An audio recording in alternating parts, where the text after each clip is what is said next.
Welcome to Bookwrights House, where stories of courage, resilience, and hope come alive. This afternoon, we're honored to revisit a book that continues to inspire readers and change lives. We're joined today by Theresa F. Linton, author of Stage Zero, a powerful work that blends biblical wisdom with practical advice for facing life's greatest challenges. Through her story, marked by battles with breast cancer, personal loss, and countless setbacks, Teresa shows us what it means to turn stumbling blocks into stepping stones and tragedies into triumphs. So, good afternoon, Teresa. I'm Elijah Barcelona, joining you from California, and it's such a privilege to have you here with us at Bookwrights House. So, thank you for spending time with us. Thank you. It's my honor. I feel privileged. Okay, so, Teresa, Stage Zero has touched so many lives since it first came out. Can you share what first inspired you to write this book and bring such a personal journey to readers? Well, I really had no intention of writing a book. I like to write and I've been writing since I was a little girl, but I've done two books before when my husband passed. We had a full-time church ministry. So I did some writing. I did a couple of books, simple books. But I was just sitting down and I was sitting down and I just do what I do. And I had some spare time and I just started writing. And I started thinking about what my oncologist had said and what I had gone through. And I said, I think I'll just kind of write about that. And I just writing it is like a journal. And it got more and more and more. So, and then it's like God kind of quickened my heart to say, I want you to do a book. Your oncologist, hematologist declared you as a success story. So I was inspired by my spirit, by my heart, to write what I would call a success story to help somebody else be a success story too. And I just started writing. That's beautiful. Okay, the title, Stage Zero, is memorable and thought provoking, especially in the context of breast cancer diagnosis. So, could you explain the meaning behind the title and what you hope readers will take away from it? Well, the title really is twofold for me. Stage zero was the diagnosis that I got for my breast cancer. So also the stage, I see the stage and I got a heart thing, a inkling in my mind that life is like a stage. People watch us perform. They see our lives and they see the good part and they see the bad part. So that's what life is all about, is what people see basically in us. Now, that doesn't mean that we're really that, because, people don't really define you all the time as who you really are, or, they'll judge that. But that's what life is. It's like a stage performance, and people are going to look at you and applaud, or they're going to look at you and not like you. They're going to look at you and love you. They're going to like your performance, or they're going to boo you. So that's where I got the stage from, like in a theater, a stage. That was a very beautiful answer. I really love that. Thank you. Okay, so in your book, you open up about many challenges, okay, as you stated. So, cancer, loss, growing up in the projects, and so much more. So, looking back, what do you think was the single most important principle that helped you face these giants and keep moving forward? Well, I think for me, even though I grew up in the projects and, we were defined as a low income and, but the projects that I grew up in weren't typical, just, I want to say like ghetto projects. They were like military projects. And most of the people, my dad was in the military, had been in the military. And our projects was like family. Everybody knew each other. And so I think a lot of what I get out of my life is I had a great dad, a great father. He was instructional. I mean, and sometimes we thought he was so mean, but he was structural. He had structure. And, when kids are kids and they're being saying, you got to do this, you should do this and tell us why. Well, we're saying, oh, daddy is so mean, but he was structured. And for me, that to this day, I remember some of his instructions, and he always built us up as children. He wanted us to always have the best. My mom worked a lot, and see, that was a problem for our house a lot. She was so sweet though, but she wanted us to have the best, and she had to work. So my dad, no matter what I went through at school, because I was bullied at school because I was kind of skinny and, kind of cute, long hair, but skinny. And they had some songs out called Long Tall Sally and Skinny Minnie, and that didn't help at all. But when I got home, my dad always encouraged and exhorted me. So I think my daddy was a great big principle in me being who I am today. I remember some of the things he's told me as a child, and they've been manifested in my life as an adult. So. Okay. So, okay. In your book, you talk about turning stumbling blocks into stepping stones and tragedies into triumphs. Could you share one from your own journey, or maybe a story from the book where you felt the transformation most clearly? Well, one of the stumbling blocks or the biggest hurt or the biggest stumbling block in my life was my mother passed away when I was just 17. It was like a month or so right before I graduated high school. And so that was a hurting thing for me because she wasn't going to be able to see me graduate. She wasn't going to be able to help me get dressed and whatever. She had been sick. But before she passed, she literally ministered to me. She let me know in advance that she wasn't coming back. She said that she was tired, and she gave me almost a sweet command. And the command was to take care of Daddy and the children. I was the oldest of 5. And she gave me that big stumbling block.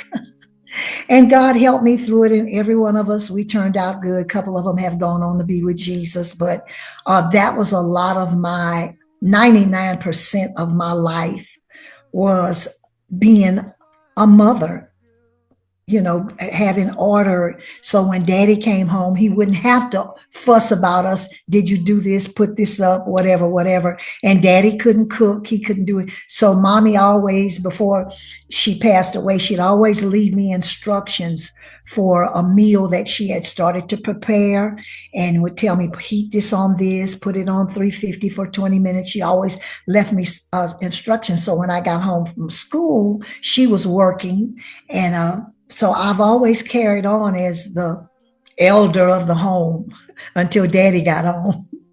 So that was a great stumbling block for her to tell me that she was getting ready to die and she wasn't coming home. But she ministered to me so precious, and I knew she had been sick, that she prepared me. She prepared me. So that's how I got over the stumbling block. I would hear her voice. I'm not coming back. I'm tired, and you can take care of the kids and Daddy.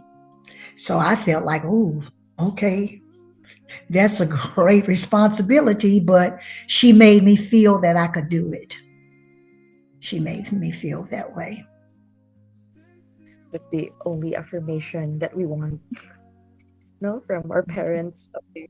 I can relate to that since I'm also the eldest among a lot of cousins also. Oh, wow. Yeah. Yeah. It's a responsibility. It's a great responsibility. But see, I turn the stumbling blocks into faith and trust in God, and He's the one that brought me through it all. So that's what I want to encourage people, that no matter what you go through, that you can come out. And the whole word of through, I love this. God gave me this as I was writing, because I've always seen words within a word. The whole word of through, THROUGH, rough. TH is just the first little beginning. The whole word of through is the word rough.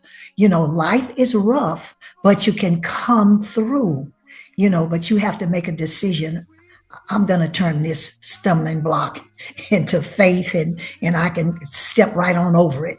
So that's what I got through that word through. I mean, that was one of the first words that God showed me when I was writing the book, was that word through, that you can come through if you keep on going. Don't throw in the towel. Just keep your eye on God and believe that He's going to help you. You're either going to come out a chimp or a champ. So I feel like I came out a champ. So, and I had every opportunity to give up. I had every opportunity, to stop and say, look, I can't take this. This is too much. But no, I kept hearing my sweet mama's voice, and I kept hearing the voice of God leading me, and my daddy encouraging me. And sometimes I'd get an old mayonnaise jar that the mayonnaise was all gone and wash it out. My mama had planted flowers because we moved from the projects, and I put the flowers in the mayonnaise jar, and my daddy would come and he said, oh, I know. He called me T. They call me T. And I live with that name right today, my little sweet name T. He said, I know nobody did this but T. Putting the flower. He made a big admiration out of me putting flowers in a mayonnaise jar. So that always encouraged me and motivated me to, want to please my daddy and help the kids and do what I needed to do to make good grades in school. And I had great, phenomenal teachers that cared about me and encouraged me. So I really did. I really jumped over those stumbling blocks, and I said, I can do this. I'm going to do it. Mhm. Okay, that's a really good way to emphasize the power of affirmations in scriptures. If someone who is struggling right now, or, feeling struck in fear and doubt, I think that would be a really great advice.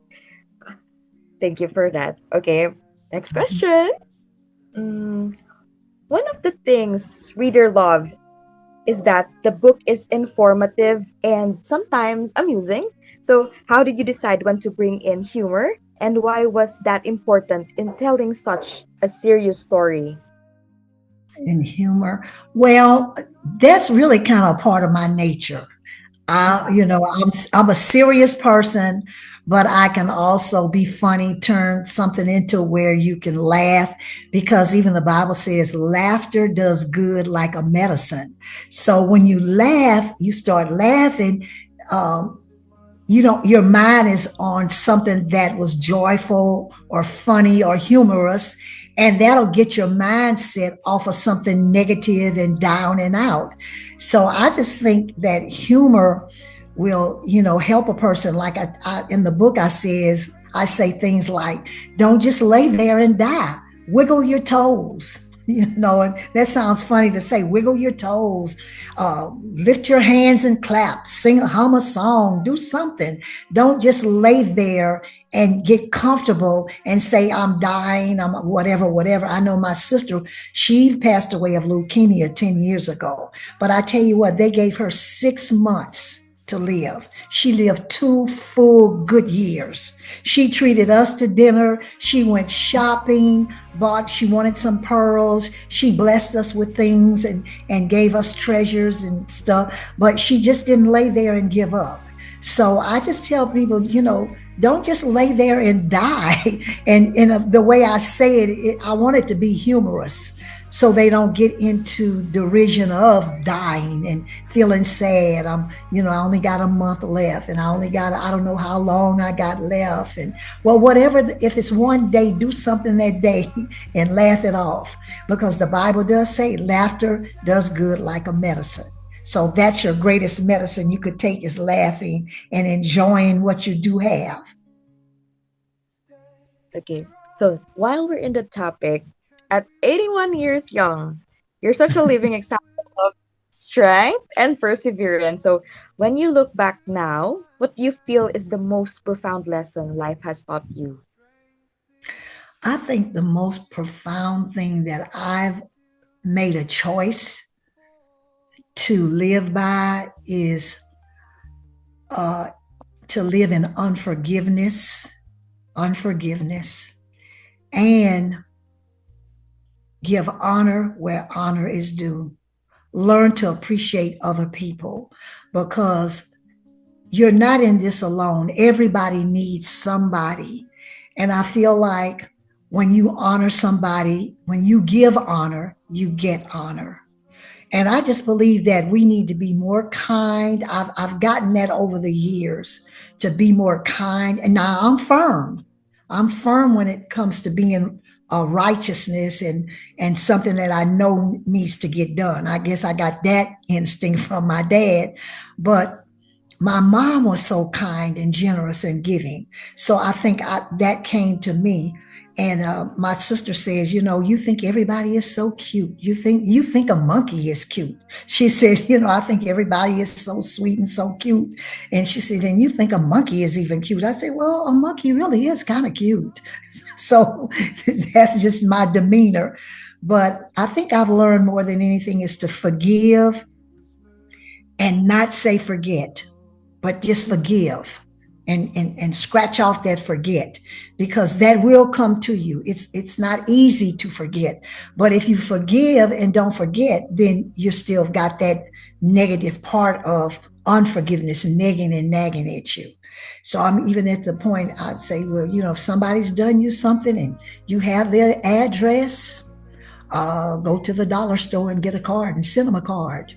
Just said, I was thinking of you. That'll free you up, because most times people don't even know or realize that they've hurt you, or they don't realize what they did. And here you are, have that all bottled up on the inside. You're angry. You always think of them in a negative way, and they're going on about their business. So that was one of the greatest principles for me, is to forgive and forgive and sweep that up under the carpet and go on about my life. I got too much on my plate and platter to be, worried.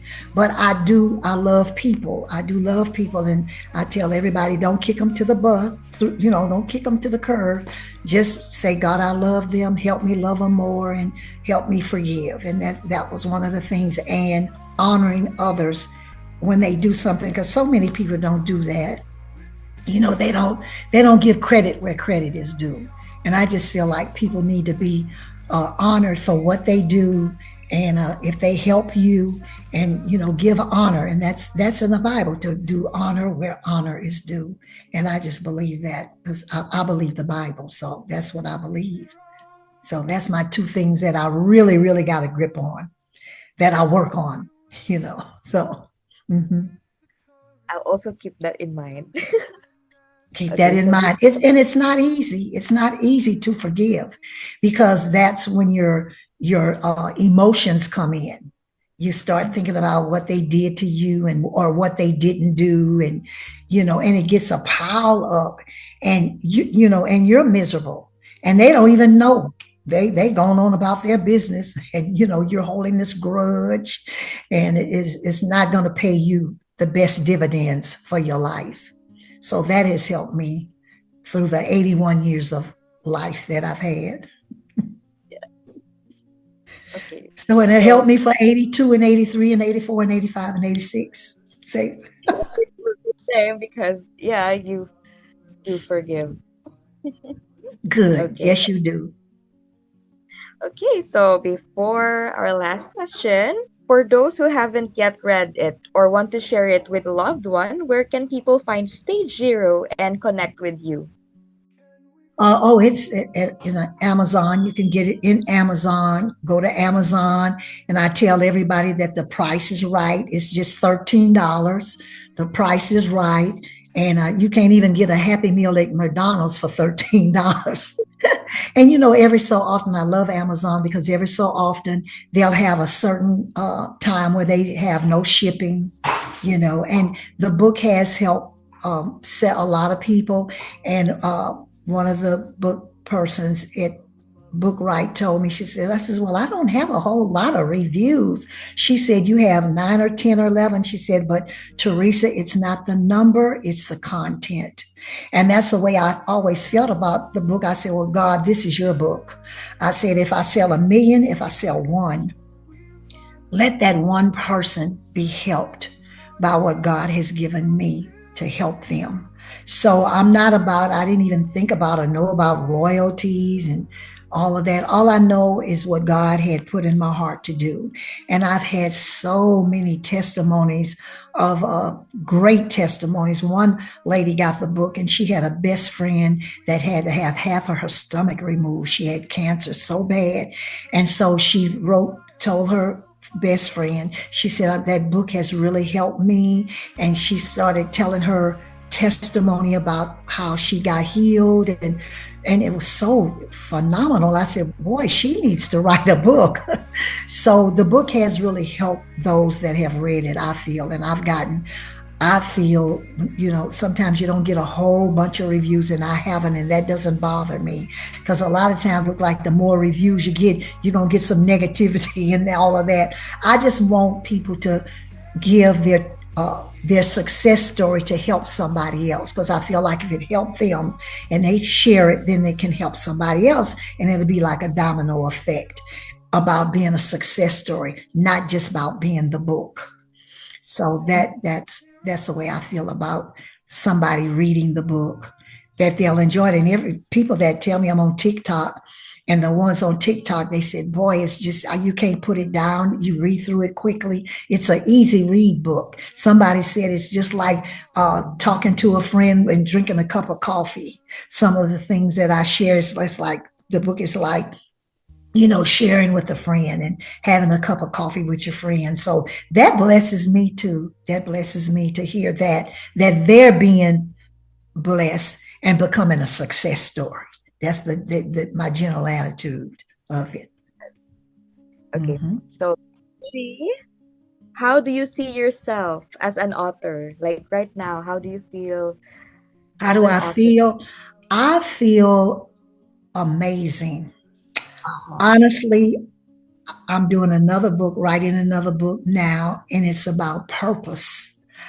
And I feel that now that is has become a part of my purpose to be an author, because I never thought of that until, people started saying, are you the author, Theresa F. Linton?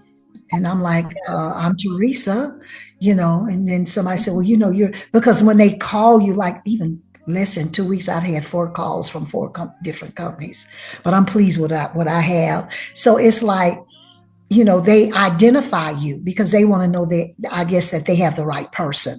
So they always say, are you the author, Theresa Linton? And I'm like, yes, yes, I am. And then I went to a book fair, and they said, Arthur had a big badge that said Arthur, Theresa Linton. I said, Lord, I'm an author.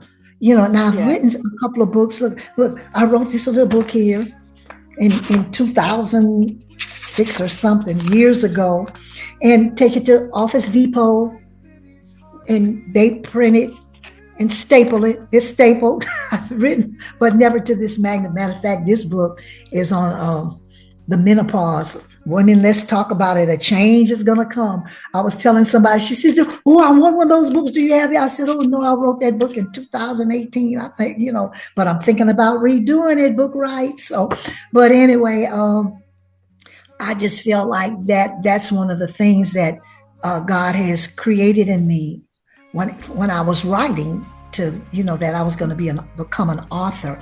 Well, I didn't. Here I am, 80. I just realized that's a part of my purpose, and that's going to be in my next book. I'm going to be writing about purpose, because so many do not know their purpose. They don't know what their purpose is. They don't understand purpose. So that's the major thing I got out of, for me, in writing the book. And it was like a light went up, oh, I'm an author. Oh my goodness. And for me, that's a big responsibility. You gotta, because you've got to give this to people for what you've got and what God gives you. So that was a light bulb moment for me, that I am a certified author. What do you Okay. feel about that? Oh, that feels fulfilling. And the Fulfilled. it's me time. It's my moment. This is my moment. No one Oh, feels. okay. So, Uh-huh. so I'm ministering to you, huh? That's a you moment. Becoming an author, that's a you moment. Yes, yes, yes. Well, that's what I'm working on. I focus on that. I do other things, but my focus is my writing. And Mhm. when I focus like that, God will always give me something because I didn't even want to write another book. I said, God, and he spoke in my spirit about writing a book about purpose. And I said, oh no, that's too extensive. That's too much, God. Then it hit me. If God told me it can't be too much, I can do something. And I said, God, I just, I like watching Turkish movies. That's my pastime. I watch nothing but Turkish movies. And the minute God spoke, and when I said, God, I just wrote a book and it just came out less than a year ago, and you're saying write another one about purpose. I don't know. And so I said, and I'm watching my Turkish movies, and God spoke in my heart. He said, I would never remove anything from you that you enjoy. I said, Lord, I'm going to write a book about purpose. Thank you. So I've got it compiling and everything. I just got to get it laid out and whatever. And it's real. I'm telling you, I can speak this with joy. It's really good. I mean, it just has surprised me the things that God has came up with for me to write about purpose. It's unbelievable because many, like I said, people don't know their purpose. They don't really know what it's all about. They know something all of what it's all about. They know that there's some things they need to do and they feel encouraged, some of them that God is telling them, but they don't know their true purpose in doing what they do and why they do what they do. So I'm excited about that. So that's what I'm excited about, that I can still watch my Turkish movies. And I tell you, the first time when God told me that and I turned it on, I saw a movie and it was about purpose. It was a thing on it that happened in the movie. I said, oh my God, this man knows his purpose. He was a millionaire and he was running a company and looked like he had to do something. And somebody was saying, why are you doing that? He said, that's what I do.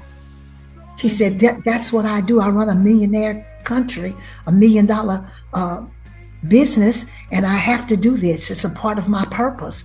And I said, oh God, okay. That's why he let me watch the Turkish movie so I could even get that.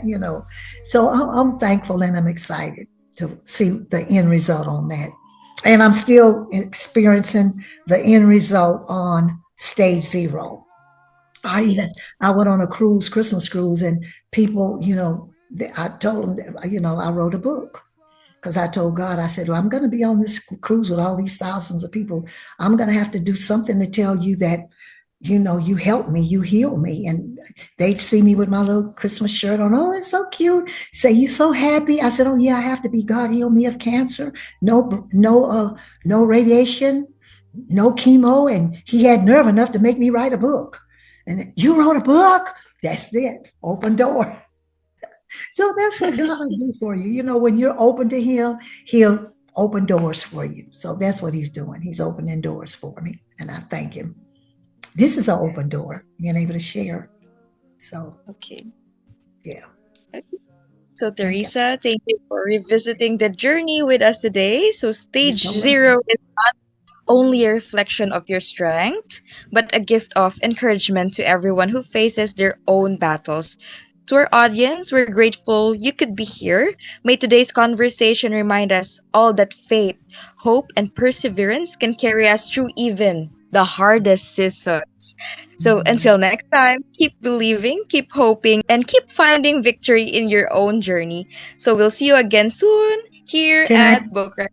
can I thank Yes. them? Can I say thank you, Yes. those that have bought the book, and I know that it's going to bless you. And let me know. You can find me on TikTok or whatever. Email me, and I'll send you one of my special bookmarks that says "Yes, I can. Yes, I am." And I just want to remind you that, and thank you for Stay Zero. Thank you, everybody. Can we run?